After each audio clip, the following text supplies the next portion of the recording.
Vous avez annoncé justement dans Libération que vous souhaitiez que le tiers payant soit généralisé dès 2017. Comment concrètement est-ce que cela peut être mis en place? Comment est-ce que l'avance va être faite pour les médecins? Comment ça peut se passer? Vous savez, le tiers payant, c'est quoi? C'est ce que vous vivez, vous, moi, c'est ce que nous vivons tous lorsque nous allons dans une pharmacie. Cela veut dire que nous donnons notre carte vitale, que nous recevons ensuite le décompte, parce qu'il ne s'agit pas d'imaginer que les produits sont gratuits, nous recevons le décompte, mais nous n'avançons pas les frais. C'est aujourd'hui ce que je souhaite faire pour la relation avec le médecin. Pourquoi?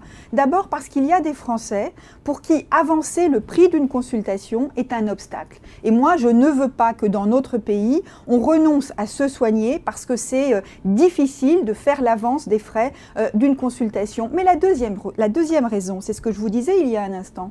Je veux que la médecine de ville, le médecin de proximité soit au cœur de notre système de santé. Comment peut-on imaginer que ce soit le médecin de proximité qui soit le premier référent si on doit lui avancer l'argent alors qu'en allant à l'hôpital, on n'avance pas l'argent et donc il y a une logique à faire en sorte que l'accès aux médecins de proximité soit facilité. Bien sûr qu'il y a une logique, bien sûr, mais aujourd'hui des syndicats de médecins disent que cette mise en place n'est pas possible. Il n'y a pas de raison, ils ne disent pas cela d'ailleurs. Ils ont des inquiétudes sur la charge administrative, ils ont des inquiétudes sur le fait qu'ils seront bien payés, ce qui est normal, bien payés après la consultation.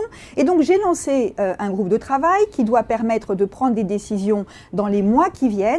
Et j'ai dit très clairement ce qu'étaient les principes du tiers payant. D'abord, il doit être simple pour le médecin et simple pour le patient.